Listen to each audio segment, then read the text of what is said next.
प्रभातखबर.com, विश्वास वही, रफ्तार नहीं।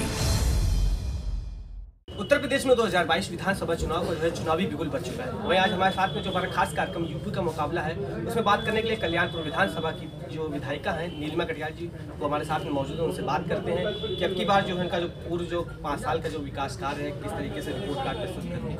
नीलिमा जी, स्वागत है आपका प्रभातखबर में। नमस्कार आयुष जी। आप राजनीति में आएंगे, इसका उद्देश्य क्या था? क्या वास्तव में आप जनता की सेवा करना चाहते हैं? देखिए, राजनीति में तो बाद में आना हुआ है। सबसे पहले जो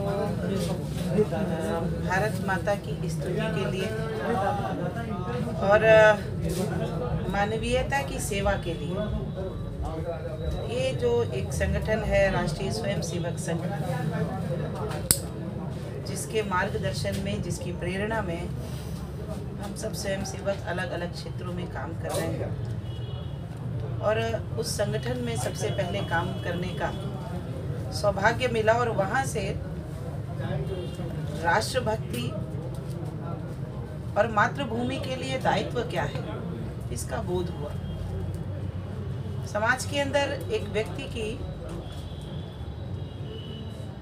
नागरिक होने के नाते क्या दायित्व होते हैं, और जो मातृभूमि है जहाँ से हमें, जिस धरती से उपजा अन्न हम ले रहे हैं, जिस वायु में हम सांस ले रहे हैं, जहाँ से हम जीवन पा रहे हैं, एक माता वो होती है जो जन्म देती है, एक माता वो धरती माता होती है जो हमें पालती है। ये संस्कार राष्ट्रीय स्वयंसेवक संघ से आत्मसात हो गए और यहाँ से समाज के लिए कुछ करने की एक अलग जगह। और उसके बाद विद्यार्थी परिषद, विद्यार्थियों के बीच में विद्यार्थी कालखंड जो था, ग्रेजुएशन, पोस्ट ग्रेजुएशन, उस दौरान वो उसमें काम करना रहा। लेकिन राजनीतिक परिदृश्य उस समय का ऐसा था कि राजनीति की जो परिभाषा थी भारत के अंदर, वो बड़ी कलुषित। राजनीति से जो अपेक्षा इस देश के अंदर हमारे बड़ों ने करी थी और इसलिए लोकशाही लाए थे, राजनीति उस पटरी पर चलती हुई दिख नहीं रही थी। इसलिए उस समय नौजवानों का बहुत भरोसा राजनीति के क्षेत्र में नहीं था और इसलिए एक स्वयंसेवी संगठन बनाया था मानसी, और इसका गठन जो है वो 96 में किया और 5 साल उस स्वयंसेवी संगठन मानसी के माध्यम से बहुत सारे सेवा के कार्य, और वहाँ से एक और दूसरी चीज समझ में आई कि सेवा करने के लिए और बड़े आयाम पर सेवा करने के लिए कुछ सामर्थ्य भी होनी चाहिए, क्योंकि मूल ये है। तो इसी से तय होता है कि राजनीति के क्षेत्र में आने का कारण क्या है। विपक्षी नेता और जो जनता वो कह रहे हैं कि आप 5 साल जो है जब विधायिका बनी है यहाँ पर, 5 साल आप जनता के बीच में दिखी है और सिर्फ बैनर और होर्डिंग में नजर आई। देखिए आयुष जी, ऐसा है कि जो विपक्ष है वो मुद्दा विहीन है। उसके पास कुछ कहने को और चुनाव लड़ने को कोई मुद्दा इस उत्तर प्रदेश के अंदर और इस कल्याणपुर विधानसभा के अंदर बचा नहीं। कोरोना, कोविड-19 जैसी सदी की सबसे बड़ी वैश्विक त्रासदी के अंदर जिस प्रकार से कल्याणपुर विधानसभा के अंदर सेवा के काम हुए, 22 रसोइयां स्वयं अपने माध्यम से विधानसभा के अंदर चलाने का काम किया है। उस कोविड काल के अंदर 19,000 से ज़्यादा राशन कार्ड आयुष बने हैं और वो अपने घर पर कंप्यूटर रखकर लोगों को लगाकर, सभी कार्यकर्ताओं ने, छोटे भाइयों ने स्थान स्थान से जहाँ से आवश्यकता की बात आती थी, घर से कागज लाकर हमारे घर पर अपलोड करके राशनिंग इंस्पेक्टर तक पहुँचा करके वहाँ से स्लिप लेकर के और घर तक पहुँचाने का काम किया। लगातार 2-2 पावर बैंक के साथ 19 घंटे कोई साथ नहीं था। कोई नहीं कह सकता कि उस समय उन्होंने कुछ अपेक्षा करी हो प्रतिनिधि के नाते और उस अपेक्षा पर हम खरे ना उतरे। और मुझे लगता है जो कष्ट का समय होता है वही कसौटी कसने का सबसे सटीक समय होता है।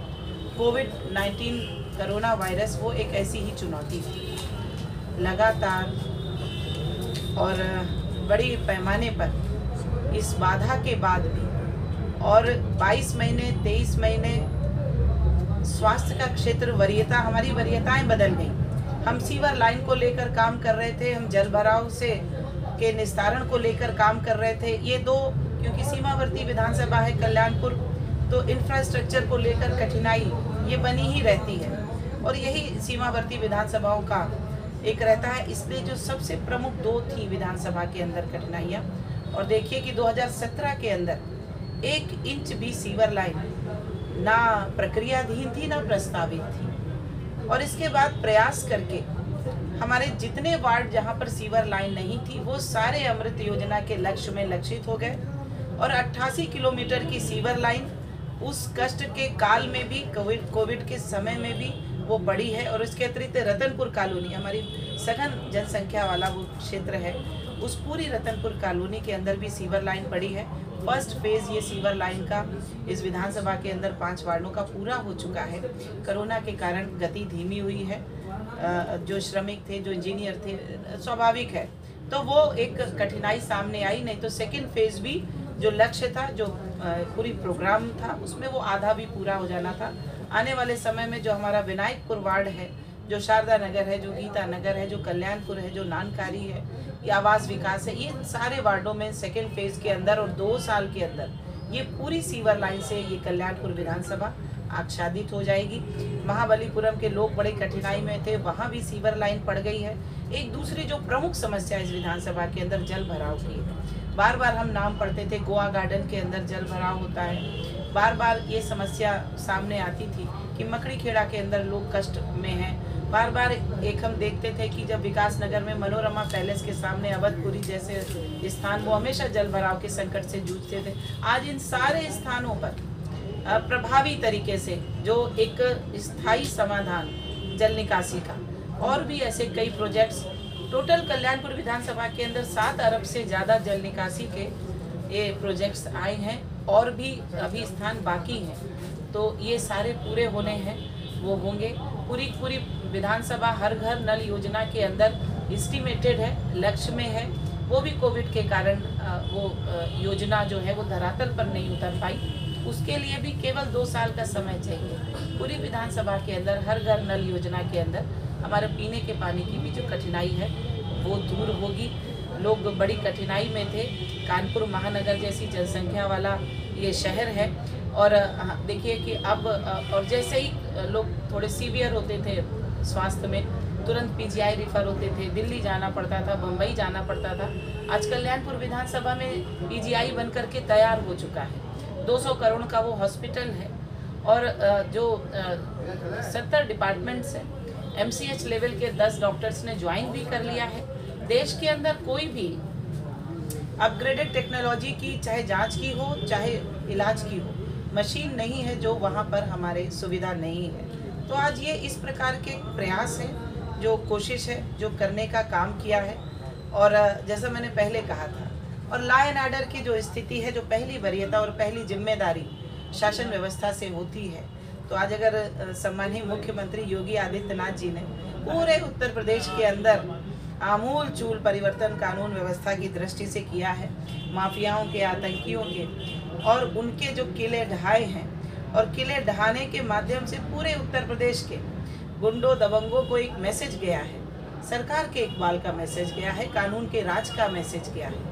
और वही मैसेज, उसी प्रकार का वातावरण, वायुमंडल हम कल्याणपुर विधानसभा में देख रहे हैं कि जैसे ही पहली कैबिनेट के अंदर माननीय मुख्यमंत्री जी ने एंटी रोमियो स्क्वाड का गठन का एक घोषणा करी थी, तत्काल प्रभाव से एक थाने के अंदर मैंने बात करी सबसे, और मैंने कहा कि कोई भी समस्या इस प्रकार की आएगी उसको गंभीरता से टेकअप करना है, जिससे एक संदेश चला जाए।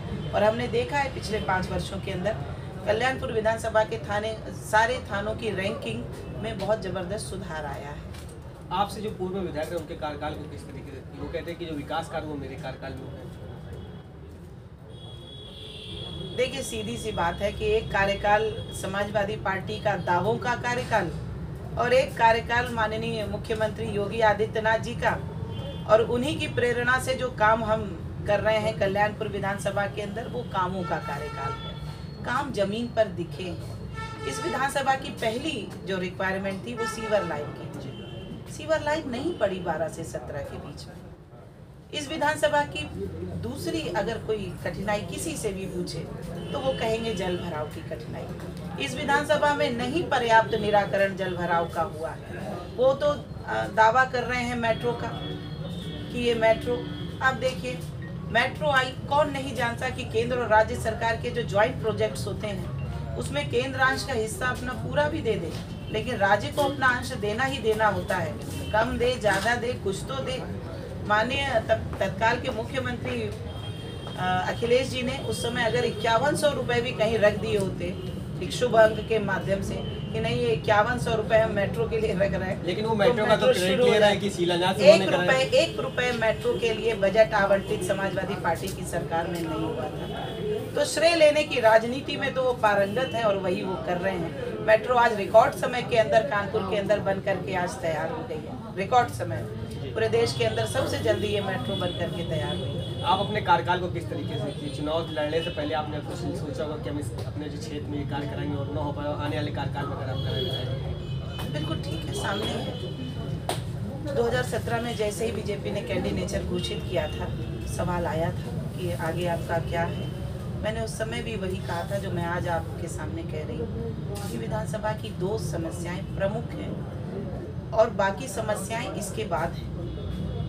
तो आज मुझे संतोष है कि सदी की सबसे बड़ी त्रासदी के बावजूद अगर 100 किलोमीटर से ज़्यादा सीवर लाइन विधानसभा के अंदर पड़ चुकी है, फेज़ 1 हम 0 पर खड़े थे और हम यहाँ तक आ गए हैं। जल भराव से निराकरण की दिशा में 7 अरब के प्रोजेक्ट्स अलग अलग स्थानों पर सफलतापूर्वक वो अपने काम कर रहे हैं। और अगर स्वास्थ्य की दृष्टि से नानकारी नारामऊ में नए प्राथमिक स्वास्थ्य केंद्र और बैरी और नवाबगंज के अंदर जो प्राथमिक स्वास्थ्य केंद्र है उन्हें अपग्रेड किया गया है। जो कानपुर मेडिकल कॉलेज का ऑक्सीजन प्लांट है उसमें कल्याणपुर विधानसभा के ही क्षेत्रीय विकास निधि से 50 लाख रुपए उसको मिले हैं और 1000 लीटर पर मिनट की क्षमता का ऑक्सीजन प्लांट लगा है। 25 लाख रुपए की कपड़े धोने की मशीन है हेलट के अंदर, जिसमें ड्यूरिंग कोविड जिसमें हाथ नहीं लगाना पड़ता, हज़ारों कपड़े धो करके निकल आते हैं। ये सब काम हुए हैं। आने वाले समय में अगर विश्वास मिला, पुनः दायित्व से कल्याणपुर विधानसभा के लोगों की सेवा करने की जिम्मेदारी जुड़ी, तो ये तय है कि आने वाले 2 वर्षों के अंदर जो सेकेंड फेज है सीवर लाइन का, वो पूरा का पूरा तत्परता से शासन से संघर्ष करके उसको मैं डलवाने का काम करूंगी शीघ्र अतिशीघ्र, क्योंकि बहुत आवश्यकता है। और पीने के पानी की जो समस्या है वो पीने का पानी जो पाइपलाइन से है वो होने का काम होगा। जल भराव के अभी भी कुछ स्थान ऐसे हैं जहां लोग कठिनाई में हैं, उन प्रोजेक्ट्स को भी आगे बढ़ाने का काम करेंगे। हमारे सारे प्राथमिक स्वास्थ्य केंद्रों को अपग्रेडेशन की तरफ हम ले जाएंगे। हमारे बहुत सारे प्राथमिक जो परिषदीय विद्यालय हैं, उन परिषदीय विद्यालयों की भी कुछ की स्थिति अभी उतनी बेहतर नहीं है, लेकिन 22 महीने हम फिजिकल डिस्टेंस की कंडीशन में थे और फिजिकल डिस्टेंस में हमारी वरीयता दूसरी तरफ बदल गई थी। तो हम बहुत सारे काम जो लक्ष्य में रखे थे उतने उस प्रकार से परिणाम तक नहीं ले जा पाए। योगी सरकार में आप कैबिनेट भी है, कैबिनेट में जो योगी सरकार के मंत्री भी हैं और लगातार भाजपा से जो मंत्री और विधायक छोड़कर जो इस्तीफा देकर सपा का दामन थाम रहा है, इससे कुछ सरकार बनाने में फर्क पड़ेगा? देखिए ऐसा है, लोकतंत्र के अंदर कोई सरकार इतनी प्रतिबद्धता के साथ पूरे अपने कार्यकाल के अंदर जनहितकारी निर्णयों को पारदर्शिता के साथ, भ्रष्टाचार मुक्त व्यवस्था के साथ, जिसके लिए वो योजना बनी है, जिसके लिए वो बजट आवंटित हुआ है, सीधे उसके अकाउंट में उसकी सहायता पहुंचा रहा हो। और लोकहितकारी, जनहितकारी, चाहे केंद्र की योजना हो चाहे राज्य की योजना हो, माने इतनी बड़ी संख्या में उस जनहितकारी योजनाओं में उत्तर प्रदेश देश में नंबर 1 है। तो जिस प्रतिबद्धता के साथ काम किया है, तो 2017 में जैसा विश्वास भारतीय जनता पार्टी पर लोगों ने किया था और बहुमत की सरकार बनाई थी, और 5 वर्ष के अंदर जिस तरह से माननीय मुख्यमंत्री योगी आदित्यनाथ जी के नेतृत्व में बीजेपी की सरकार ने काम किया है, आज दंगा मुक्त प्रदेश है, अराजकता मुक्त प्रदेश है। आज वो नारा प्रदेश के चुनाव से गायब है कि बिजली पानी दे ना सके तो वो सरकार निकम्मी है। हर चुनाव में इस उत्तर प्रदेश में यह नारा आता था, बिजली इतनी मिली है कि ये नारा गायब हो चुका है। तो आज उत्तर प्रदेश की हवा बदल चुकी है, वो रुख बदल चुका है। आज पूरे उत्तर प्रदेश के अंदर जिस तरह से लोकहित को समर्पित भ्रष्टाचार मुक्त व्यवस्था की सरकार उत्तर प्रदेश के अंदर चली है, निवेश के लिए 3 लाख करोड़ रुपए धरातल पर उतर करके आए हैं इन्वेस्टर समिट के बाद। अनेक योजनाएं और नकल विहीन परीक्षा और पूरे देश के अंदर उत्तर प्रदेश का जो गर्व और गरिमा और सम्मान था उसमें जो निखार आया है। आज उत्तर प्रदेश का युवा देश में जा रहा है, सम्मान की दृष्टि से उसको और उसकी डिग्री को देखा जा रहा है। वेब चैनल के माध्यम से आप वोटरों को अपने क्या संदेश देना चाहती हैं? देखिए, मैं आपके चैनल प्रभात खबर के माध्यम से ये निवेदन करना चाहती हूँ कि बड़ी प्रतिबद्धता के साथ और जिसको कहते हैं एक भी आरोप भ्रष्ट आचरण का बिल्कुल साफ दामन के साथ सेवा करने का काम किया है। कल्याणपुर विधानसभा के लोगों ने अगर विश्वास किया है तो पूरे 5 वर्ष एक क्षण मैंने अपनी जान में, अपने संज्ञान में ऐसा नहीं प्रस्तुत किया कि उनको सर झुकाना पड़े कि उन्होंने नीलिमा कटियार को वोट दिया है, तो उनके लिए बड़ा ये शर्म का समय है।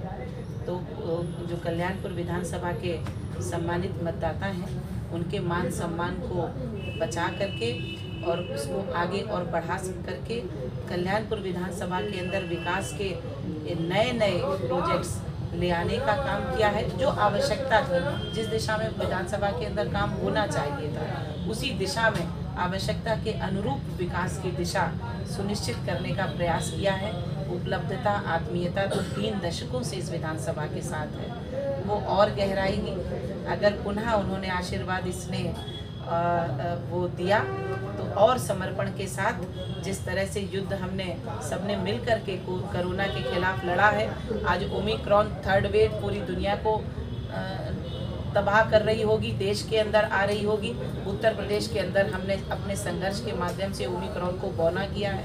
इसी प्रकार से सेवा के काम और सबके आशीर्वाद से आगे बढ़ाने का काम करेंगे। बहुत बहुत धन्यवाद प्रभात खबर से बात करने के लिए। ये थी हमारे साथ में कल्याणपुर क्षेत्र की विधायिका नीलिमा कटियार जी। और मेरे यूपी के मुकाबले के खास कार्यक्रम में अगले प्रतिनिधि से बात करेंगे। तब तक के लिए देखते रहिए प्रभात खबर। प्रभातखबर.com, विश्वास वही, रफ्तार नहीं।